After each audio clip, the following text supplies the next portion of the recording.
তো ভুবনে, সাগরে সাগরে লক্ষ্মী সকলেই ভনে। ঋষি লক্ষ্মী ঋষি লোকে শুধু নারায়ণ, ঢাকি পদ্মবনে বামাগণ মধ্যে আমি রমা নাম। লক্ষ্মী পুজোর দিন ছিল আমার ভাইয়ের জন্মদিন। হ্যাঁ, সত্যিই আমার ভাই খুব লক্ষ্মী। ভাইয়ের জন্মদিন বলে কথা, আর আমি যাব না সেটা তো হতে পারে না।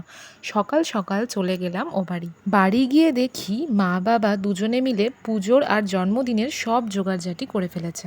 মা বাবা একে একে দুজনে ভাইকে আশীর্বাদ করে পায়েস খাইয়ে দিল। তারপর আমিও একটু ভাইকে আশীর্বাদ করে নিলাম। সত্যি দিনগুলো যে কোথা দিয়ে চলে যায় বোঝাই যায় না। ছোটবেলায় দুজনে কত ঝগড়া, কত মারামারি করেছি।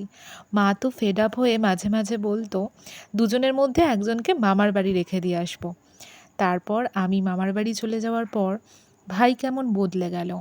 বুঝতে পারতাম ও আমাকে কতটা মিস করত। যেহেতু লক্ষ্মী পুজো ছিল সেহেতু কোনো রকম আঁশের আইটেম ছিল না। ছিল ডাল পুরি আর তার সাথে ছিল পনির বাটার মশলা আর আলুর দম। পনির বাটার মশলা আর আলুর দম দুটোই আমি করেছিলাম, আর খেতেও কিন্তু দারুণ হয়েছিল। আর পুরীর ডিপার্টমেন্টে আমার মা ছিল, তো পুরিটাও কিন্তু ভীষণ নরম নরম হয়েছিল। এরকম নরম নরম গরম গরম পুরির সাথে ছিল আলুর দম আর পনির বাটার মশলা, দারুণ জমে গেল।